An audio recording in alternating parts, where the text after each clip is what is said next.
हे friends, कैसे हो? Welcome back to my channel. आज का जो वीडियो है, मुझे बहुत लोगों ने बताया था कि उनको रियल एस्टेट के बारे में जानना है। वैसे मैं ज्यादा इसको रियल एस्टेट में एज एन इन्वेस्टमेंट ज्यादा प्रीफर करता नहीं हूँ, क्योंकि इसके रिटर्न बहुत कम होते हैं। लेकिन प्रोज एंड कॉन्स दोनों आप जानते हैं, फिर आप डिसाइड करना आपको रियल एस्टेट में इन्वेस्ट करना है कि नहीं करना है। तो वो हम जानेंगे, वो कैसे करना है, क्या करना है इन्वेस्टमेंट, कौन से कंडीशन में आपको इन्वेस्ट करना चाहिए, कौन से में नहीं करना चाहिए। आप देख सकते हो कौन से केसेस में। तो आइए देखते हैं। तो जैसे कि हम सबको रियल एस्टेट की एक इनकम चाहिए होती है, मतलब हम सबको ऐसा चाहिए होता है कि हमारी एक इनकम हो, जहाँ से अब एक रियल एस्टेट हो जहाँ से इनकम आती रहे हर महीने, ताकि लाइफ थोड़ी सी इजी हो जाए, एक इनकम सोर्स बन जाए। लेकिन अगर हम जानते हैं, अगर आप एक एवरेज इनकम अर्नर हो, एक मिडिल क्लास फैमिली से हो या अपर मिडिल क्लास से हो, तो आपको आपको पता है कि रियल एस्टेट में इन्वेस्ट करना बहुत मुश्किल है, क्योंकि प्राइसेस बहुत हाई होते हैं। आपको या तो एक घर फ्लैट लेना है या ऑफिस लेना है, कोई भी रियल एस्टेट में कुछ भी खरीदना है तो प्राइसेस बहुत ज्यादा होती है।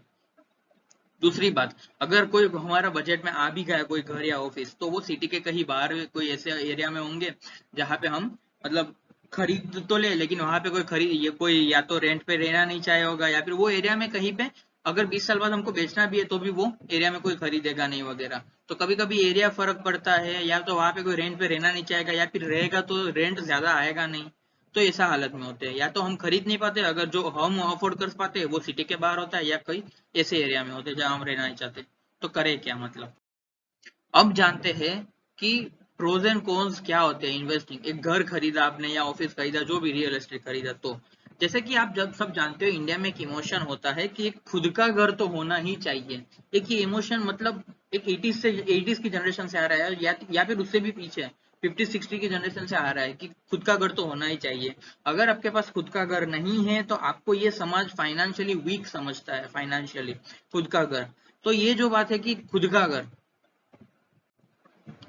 मतलब, अगर ये बात 25-30 साल पहले अगर कोई बोलता, या फिर वो जो उन्होंने किया, जो उन्होंने घर लिए 25-30 साल पहले, वो बात तब तक सही भी था, एक हद तक सही भी था। क्यों? क्योंकि उस वक्त ना तो उनके पास मतलब कुछ ज्यादा इन्वेस्टमेंट सोर्सेस थे, कहाँ इन्वेस्ट करें। घर था, गोल्ड लिया, क्या क्या इन्वेस्ट करते उस वक्त। और उस वक्त शादी, जब शादी की बात आती थी, तब कोई बाप अपनी बेटी का शादी क्यों वहां पे करवाता। वो पहले घर देखता, उनके पास खुद का घर है कि रेंट पे रह रहे हैं। खुद का घर होता तो वो उसको फाइनेंशियल स्ट्रॉन्ग समझते, अमीर समझते, सेटल्ड समझते। तो लड़की शायद आसानी से वो दे देते, घर या गाड़ी होती तो उतना। तो उस वक्त की ये मेंटेलिटी होती थी। स्टॉक मार्केट की एक अच्छी इमेज नहीं थी, क्योंकि बहुत सारे स्कैम वगैरह आता था पहले। तो उस वक्त सब लोग घर पे ज्यादा प्रेफर करते थे इन्वेस्ट करने। आपने समझ देखा होगा, किसी का बेटा वगैरह, चाचा मामा कहीं बाहर गए हैं, उन्होंने यहाँ पे इंडिया में इन्वेस्ट किया है। उस टाइम पे बहुत हो रहा था। तो और एक एक बात और भी है कि ये जो प्राइस टू अर्निंग रेशियो था उस वक्त, जो था उस टाइम 25 से 20-25 साल पहले, वो 10:1 था प्राइस टू अर्निंग रेशियो। अब 50:1 मान के चल सकते हो, अराउंड 50:1 है। तो मतलब देख सकते हो, उस वक्त 10 रुपए लगा के 1 रुपए मिलता था आपको। तो वो ज्यादा अच्छा था उस वक्त के लिए। ये मोटा मोटी बता रहा हूँ मैं, तो तब के लिए भी ठीक भी था। लेकिन अब अपने पास इन्वेस्टमेंट सोर्सेज भी ज्यादा है, बहुत सारे घर गोल्ड के अलावा बहुत सारे। अगर आपने इन्वेस्टमेंट सोर्सेज के वीडियो नहीं देखे तो मैं आपको ये आई बटन में लिंक दे दूंगा, डिस्क्रिप्शन में भी लिंक दे दूंगा। आप देख सकते हो, वो आप इसको पोस्ट करके वहां पे देखना जा सकते हो। तो वो भी आपको बहुत अच्छा लगेगा कि रियल एस्टेट के अलावा और कौन से इन्वेस्टमेंट है। और अगर मैं इन्वेस्टमेंट करता तो मैं कितने रुपए कितने वहां पे इन्वेस्ट करता, वो इस वीडियो में मैंने पूरा बताया, एक्सप्लेन किया है। और अगर आप इस चैनल पे नए हो तो लाइक सब्सक्राइब कर दीजिएगा, पसंद आए वीडियो तो लाइक कर दीजिएगा, क्योंकि आगे बहुत सारे फाइनेंस रिलेटेड वीडियोस आने वाले हैं। दूसरा जो है कि हम घर खरीदना चाहते हैं लेकिन नहीं खरीद पाते हैं, तो उस वक्त हम क्या करते हैं, हम लोन ले लेते हैं। लोन का क्या होता है मतलब, लोन का ऑप्शन। अब इन्वेस्टमेंट के लिए लोन लेना, आप सोच रहे हो कि लोन ले लेते क्योंकि घर में ही अच्छी जगह पे ही पैसे जा रहे हैं ना, घर खरीद रहा हूँ, कोई जुआ तो नहीं खरीद रहा हूँ कहीं पे, और तो मतलब मैं ऐसा कुछ तो नहीं कर रहा हूँ। तो आप सोच रहे हो कि लोन ले ले घर के लिए। अब लोन ले तो ली, लेकिन उसे होता क्या है। मान लो सपोज मैं अभी जो छोटी सिटी में रह रहा हूँ, मैं आनंद में रहता हूँ, तो यहाँ पे घर की कीमत उतनी ज्यादा नहीं होती है, 20-30 लाख या उसके आसपास तो बहुत अच्छे अच्छे मिल जाते हैं। यहाँ पे बहुत छोटी सिटी है इसलिए। तो अगर लेकिन आप कहीं मुंबई पुणे अहमदाबाद या ऐसी कोई जगह पे रहते हो तो आपके प्राइसेस ज्यादा होंगे। लेकिन मैं अभी एक राउंड ऑफ अमाउंट लेके चलता हूँ। मान लो आपने 10 लाख का लोन लिया, आपने जो भी घर लिया उसमें, 20 साल के लिए आपने टेन्योर रख दिया। ये होम लोन ईएमआई कैलकुलेटर सारी वेबसाइट में मिल जाती है। जो भी बैंक से आप लोन लेने वाले, उनकी खुद की वेबसाइट होगी। सॉरी, इंटरेस्ट रेट अब जैसे कि मैं अभी रहने जा रहा था तो 6.8% उन्होंने रेट दिया। तो मैंने जब जो रिसर्च किया, अभी तो सब जगह सारी पे 6.8 मोटा मोटी दे ही देते हैं, 6.80%। आपका सिबिल स्कोर अगर 700-750 के आसपास होगा तो आपको ये रेट मिल ही जाएगा। अगर बहुत कम होगा, आपने वो प्रीवियस ईयर्स में या कहीं पे भी क्रेडिट कार्ड वगैरह कोई पेमेंट नहीं किए होंगे, तो सिबिल स्कोर आपका कम हो जाएगा, तो आपको इतना परसेंट नहीं मिलेगा। आपको परसेंटेज या तो ज्यादा देना पड़ेगा या तो आपको बैंक के अलावा कहीं और जाना पड़ेगा। अगर आपको सिबिल स्कोर पे वीडियो चाहिए तो मुझे कमेंट पे बताइए, मैं उस पर वीडियो बना दूंगा। तो आपकी ईएमआई आ जाएगी उस वक्त 7,600 के आसपास। प्रिंसिपल अमाउंट 10 लाख था, इंटरेस्ट अमाउंट आपने 8,32,000 के आसपास पे किया। तो 18,32,000 जितना आप टोटल पे कर रहे हो, एक 10 लाख के घर के लिए भी आप 18 लाख पे कर रहे हो 20 साल में, 20 साल के लिए। तो ये आप देख सकते हो। मतलब ये आपको अभी अमाउंट शायद लगे ना लगे पता नहीं, लेकिन आप खुद सोचो, 10 लाख के घर में आपने 8,32,000 तो सिर्फ इंटरेस्ट पे कर दिया। अगर आप लोन में लेते हो तो अगर आपके पास खुद के पास पैसे होते हो और आप 10 लाख वही घर सारे पैसे उसमें इन्वेस्ट करते हो, तो भी एक हद तक ठीक है, आपके ये वाले अमाउंट बच जाते हैं लगन। लेकिन अगर आप लोन लेते हो तो ये अमाउंट जाती है। उससे अच्छा तो स्टॉक मार्केट अच्छा है कि आप 500 रुपए से भी इन्वेस्टमेंट स्टार्ट कर सकते हो। मान लो आपको डायरेक्ट स्टॉक मार्केट नहीं करना है तो म्यूचुअल फंड तो है, 500 रुपए की एसआईपी करो। 500 रुपए का अगर आपको कंपाउंडिंग का पावर नहीं पता है तो सिर्फ आपको लगता होगा 500 रुपए से क्या हो जाएगा, लेकिन एवरी मंथ सिर्फ 500 रुपए बचाने से आपको कितनी अमाउंट मिलती है अगर आपको नहीं पता है तो मैं बता दूं, एवरी मंथ 500 रुपीज बचाने से आपको 1 करोड़ रुपए के आसपास मिल सकता है। जी हाँ, आपने सही सुना, 1 करोड़ रुपीज 500 रुपए बचाने से। अगर आपने मेरा वो वीडियो नहीं देखा कैसे मिलेगा, तो मैं आई बटन पे उसका भी लिंक दे दूंगा, जाके देखिएगा। प्रोज एंड कॉन्स क्या क्या इन्वेस्ट करना है। अगर आप रियल एस्टेट में इन्वेस्ट करते हो तो जिस तरह से आप देख रहे हो, आपके सारे पैसे एक ही घर में इन्वेस्ट हो जाएंगे, आपके सारे एग्स एक ही बास्केट में है। अब जिस तरह से आप ये इंसान को देख रहे हो कि मतलब सारे एग्स है तो किस तरह से संभाल संभाल के चल रहा है, अगर गिर गया तो सारे एग्स गिर जाएंगे मतलब। लेकिन जब स्टॉक मार्केट है तो आपके पास ऑप्शन है, आप कोई आईटी सेक्टर में कोई इन्वेस्ट करो, कि मतलब टाटा में इन्वेस्ट करो, रिलायंस में इन्वेस्ट करो, किसी में इन्फोसिस में इन्वेस्ट करो। ये मैं बोल ही रहा हूँ, मैं कोई एडवाइस नहीं दे रहा कि ये शेयर्स खरीदो, मैं बस ऐसा बोल रहा हूँ जो कंपनी आप रिलेट कर सके, ऐसा जो पुरानी है, जिसको जो फेमस है। तो आप कोई भी कंपनी में इन्वेस्ट कर सकते हो, और डिफरेंट डिफरेंट कंपनी में, तो आपका पूरा पोर्टफोलियो डाइवर्सिफाई हो जाएगा, एक अलग से पोर्टफोलियो क्रिएट हो सकता है। सारे एक ही बास्केट में डालो, उससे अच्छा मतलब वॉरेन बफेट भी बोलते हैं कि सारे एक बास्केट में मत डालो, क्योंकि अगर टूट गए या कुछ भी हुआ तो सारे एक साथ चले जाएंगे, आपका सारा पैसा एक साथ डूब जाएगा इस वजह से। और दूसरी बात, अगर आपका इनकम स्टॉक मार्केट में तो डाइवर्सिफाई भी हो सकता है, तो मतलब कोई भी तरह से अगर एक्सटर्नल फोर्सेस से कुछ हुआ तो उसमें कुछ फर्क नहीं पड़ेगा। दूसरा, अगर आप डायरेक्ट स्टॉक मार्केट में इन्वेस्ट नहीं करना चाहते हो तो म्यूचुअल फंड होते हैं। म्यूचुअल फंड पैसा कैसे काम करती है, अगर आप डिटेल में जानना चाहते हो तो मैंने आई बटन में उसका वीडियो दे दूंगा, आप जाके देख लेना। लेकिन अगर आप, मैं छोटे से एक बात में बता दूं, म्यूचुअल फंड क्या करते हैं, पैसे इकट्ठा करते हैं आपके जैसे छोटे छोटे अमाउंट सारे, और उसको कहीं पे इन्वेस्ट करते हैं। तो वो कोई एक कंपनी में इन्वेस्ट नहीं करते हैं, वो कम से कम 40-50 कंपनी में इन्वेस्ट करते हैं। तो आप ऐसे जगह पे ऐसे म्यूचुअल फंड में भी पैसे लगा सकते हो। 500 रुपए से ही स्टार्ट करना होता है ना, इतनी बड़ी अमाउंट चाहिए भी नहीं। अगर इतनी बड़ी अमाउंट है भी तो भी आप अलग अलग म्यूचुअल फंड में डाल सकते हो, या कहीं और डाल सकते हो, या फिर अलग अलग डिफरेंट सोर्सेज में डाल सकते हो। रियल एस्टेट के अलावा भी थोड़ा सा रियल एस्टेट में डालो, थोड़ा कहीं और डाल सकते हो।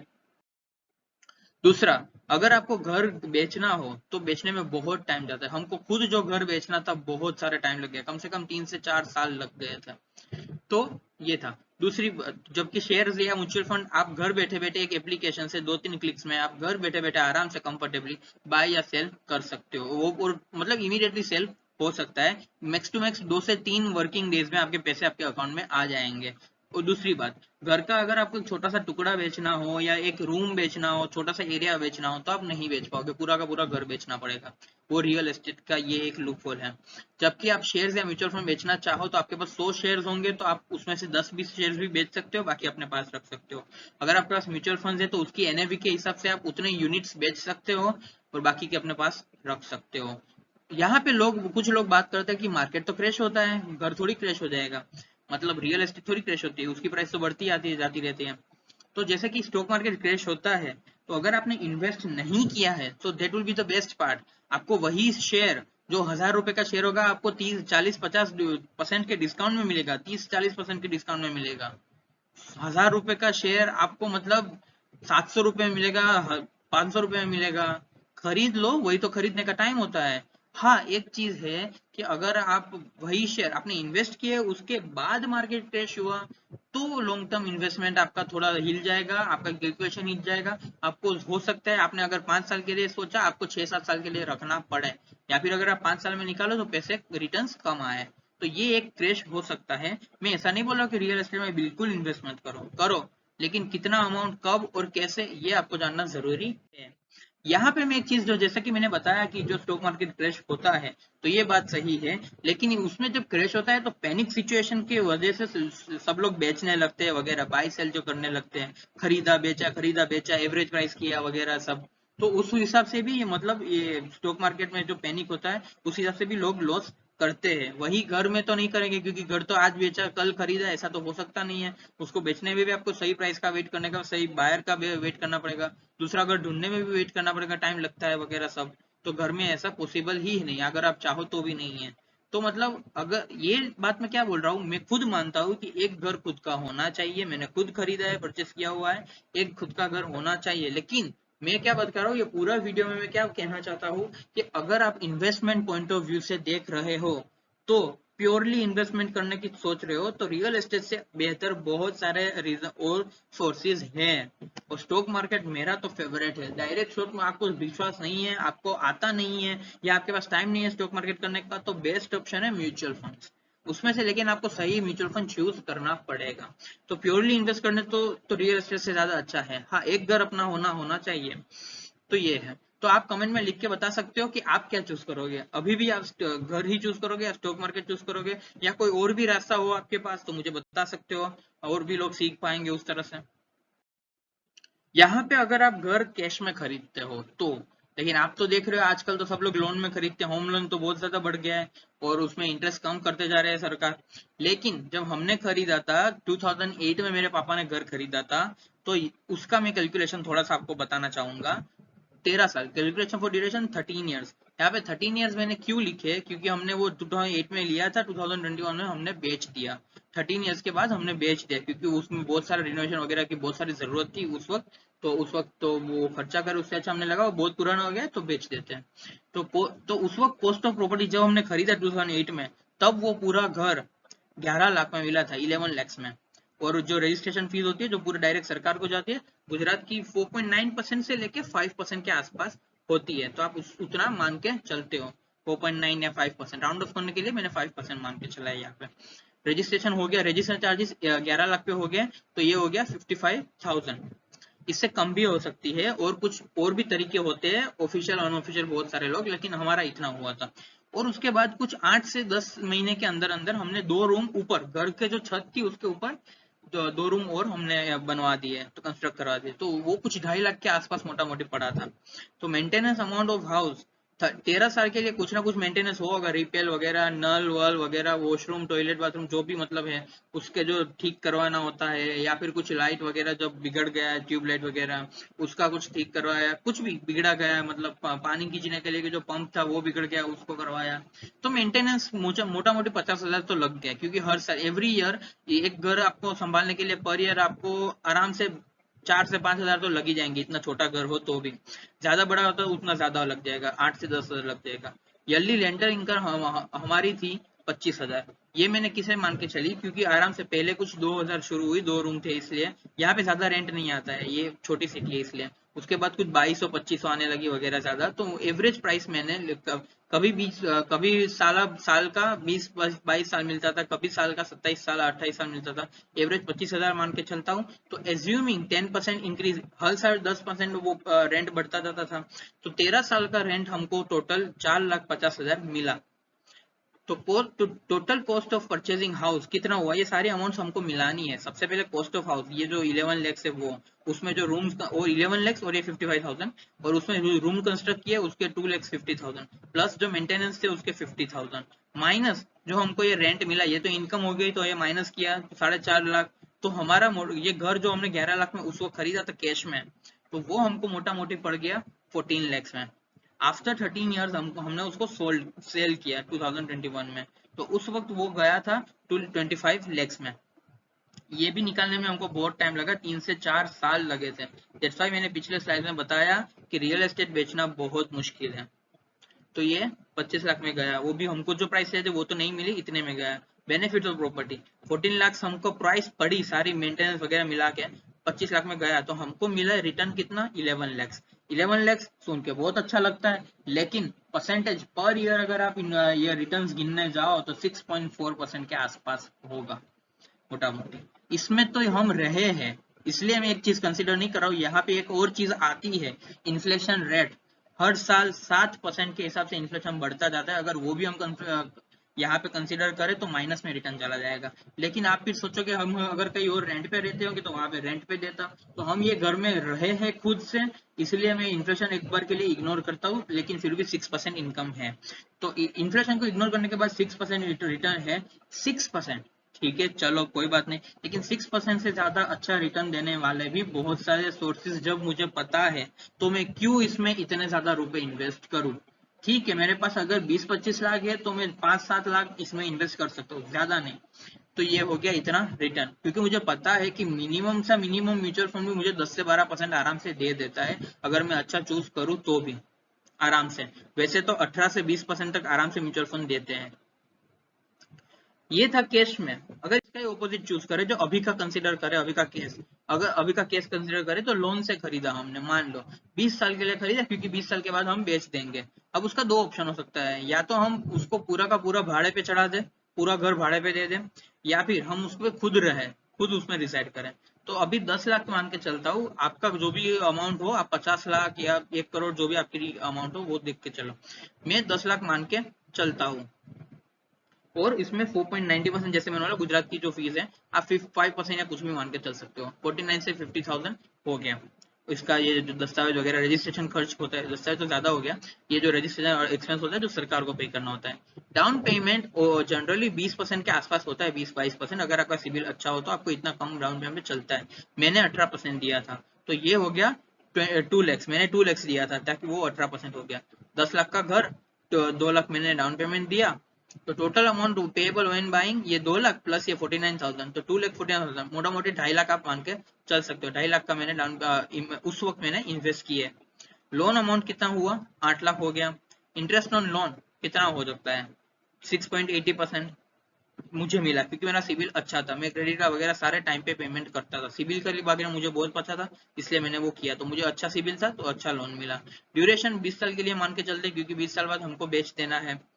EMI per month with insurance मैंने लिया था कि अगर फ्लैट मान लो कोई अर्थ वगैरह आया, गिर गया, कुछ भी हो जाए, तो उसकी वजह से कोई थेफ्ट हो जाए या फायर लग जाए, तो मुझे इंश्योरेंस में वो अमाउंट मिल जाए। तो उस हिसाब से मेरा ईएमआई आ गया 7,500।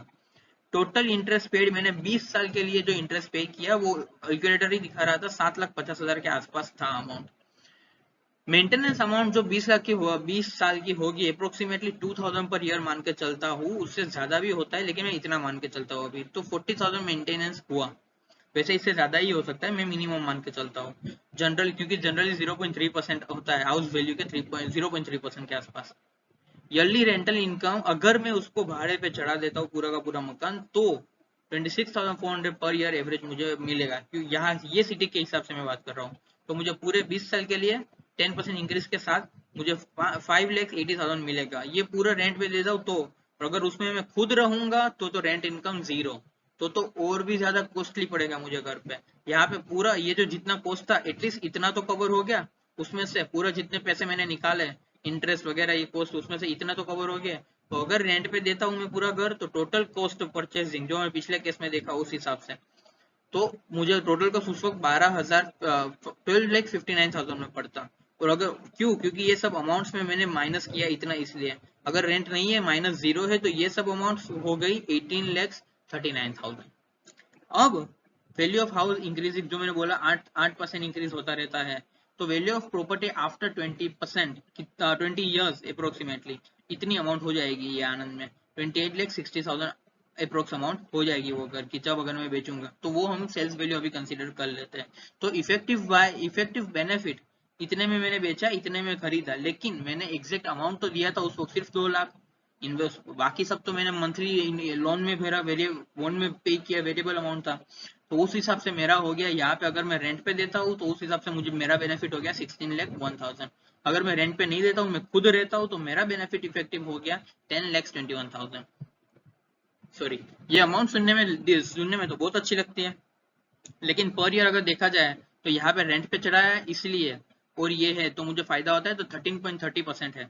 13%, वाह।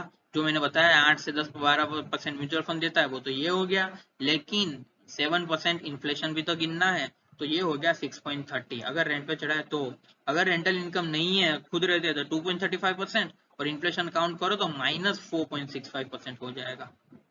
समझ सकते हो, माइनस में नहीं मानते, चलो हम 2% मान के चलते, क्योंकि हम खुद उसमें रहे हैं, तो हमारा रेंटल एक्सपेंस जो था, कहीं और रेंट देते उससे अच्छा ये हम रह रहे थे, तो ये हो गया। तो देख सकते हो 6.30% आप मान के चलो, अगर लोन अगर रेंट पे चढ़ा भी दिया तो भी, तो इतने परसेंट के लिए इतनी बड़ी अमाउंट इन्वेस्ट करना, वो भी इतने टाइम तक इन्वेस्ट करना, उससे अच्छा उससे कम अमाउंट इन्वेस्ट म्यूचुअल फंड में कर सकते हो, इससे ज्यादा रिटर्न मिल सकता है। मैं ऐसा नहीं है कि सिर्फ म्यूचुअल फंड की साइड खींच रहा हूँ, लेकिन आप खुद रिसर्च कर सकते हो।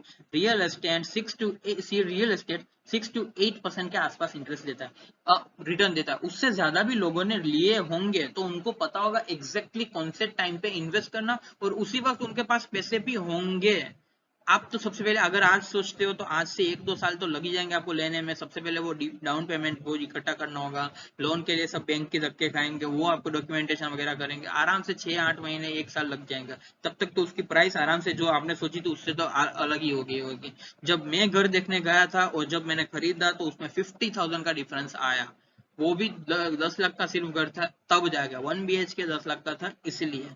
अगर मान लो यही जगह अगर अहमदाबाद में होता तो डिफरेंस 50,000 नहीं होता, ज्यादा होता। अब देख सकते हो, कमेंट में आप मुझे लिख के बताइए कि आप क्या चूज करोगे इन्वेस्टमेंट घर करने के लिए, घर या स्टॉक मार्केट या कुछ और जो भी हो। अगर आपने यहाँ तक वीडियो देखा तो थैंक यू फॉर वॉचिंग। अगर कोई क्वेरी है तो कमेंट में लिख सकते हो, मैं आपको जवाब दे दूंगा या फिर उस पर वीडियो बना दूंगा। Till then keep learning and earning. Thank you.